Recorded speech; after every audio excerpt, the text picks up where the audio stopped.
skaičių pakrypo į Žalgirio komandos pusę. Visą tai pasiekmė to sėkmingo antrojo kėlinio, išskyrus vieną rodiklį, tai yra tritaškius metimus. Ir toliau labai prastai meta iš toli Žalgirio snaiperiai. Neturi labai ko pasigirti, aišku, ir Neptūno tritaškininkai, tačiau Žalgirio procentas iš tiesų labai mažas, tik vienas taiklus metimas iš 12.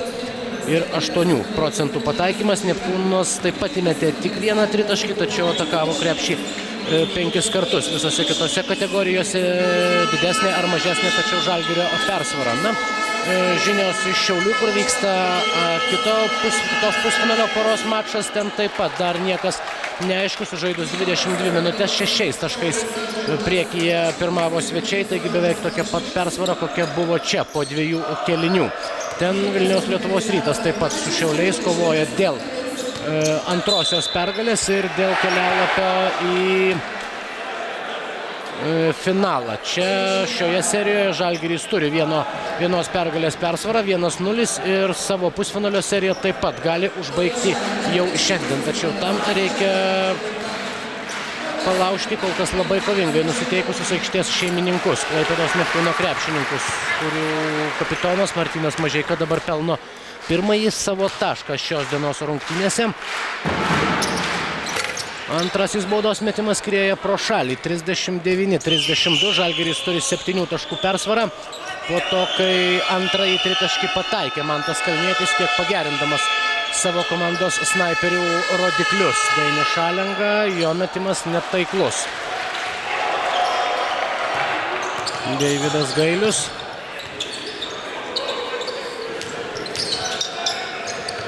Perdavimas arčiau krepšio. Ir užmina ant galinės linijos. Susidūrė su labai kieta gynyba Paulius Morkeliūnas, sužaidus 1 minutę. Su kamuoliu vėl svečiai, Mantas Kalnietis pereina į varžovo aikštės pusę. Kalnietis, Klimavičius, Jankūnas, Šalenga ir Mačiulis. Žalgirio penketas. Mažeika, Morkeliūnas, Vasilius, Eitutavičius ir Gailius. Toks yra aikštės šeimininkų penketas, į kurių krepšį dar 2 taškus dabar sodina Jonas Mačiulis. Ir pelno jau savo komandai 13 tašką. Rezultatyviausias žaidėjas Žalgirio komandoje yra būtent 8 kauniečių numeris, 41-32. Žalgiris dabar jau pats priartėja prie to, kad įgytų dviženklę persvarą.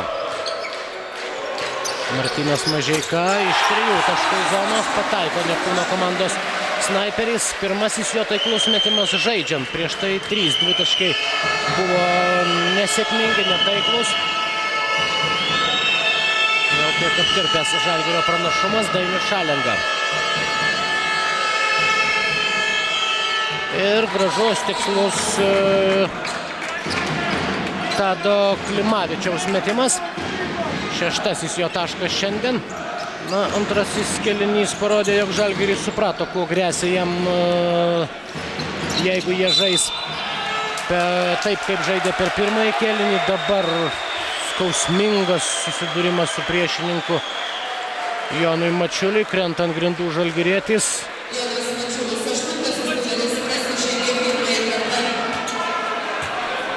Ir Martynas Mažeika grąžins kamuolį į aikštę, užfiksuota pražanga pačiam žalgiriečiui. Antroji komandinėje šiame kėlinyje jo komandai. Ir Valdas Vasilius, 4 jo taškas, vėl mažinantis skirtumą iki 6. Žalgiris pirmauja visą šį kėlinį. Grįžtant prie tos minties apie tai, kas lauktų Žalgirio, jeigu jie būtų nesutvarkę savojo žaidimo, lauktų labai nemaloni perspektyva žaisti 3-ąjį mačą. Jis vyktų namuose, kur Žalgiris nėra pralaimėjęs šiame sezone LKL čempionate nė 1 rungtynių, tai beje, kol kas ir išvykoje. Nė vienos nesėkmės per LKL čempionatą nepatyrė Žalgiris, tačiau tokiu atveju jiems visų pirma reiktų kovoti lemiamose 3 rungtynėse dėl kelialapio į finalą, o antra, jeigu jie tas rungtynės laimėtų, sumažėtų poilsis likęs iki pirmojo finalo serijos mačo. Suprantama, jog tokia perspektyva tikrai nedžiugina Kauno Žalgirio komandos žaidėjų ir antrajame kėlinyje jau pamatėme visai kitokią svečių komandą. 46-37.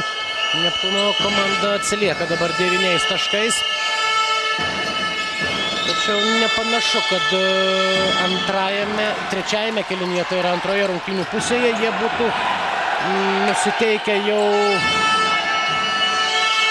pradėti galvoti apie mažąjį finalą, tai yra apie seriją dėl bronzos. Stengiasi nepaleisti toli į priekį varžovų ir štai dabar dar vienas Žalgirio spurtas, kurio dėka po Mačiulio tritaškio Žalgiris priekyje jau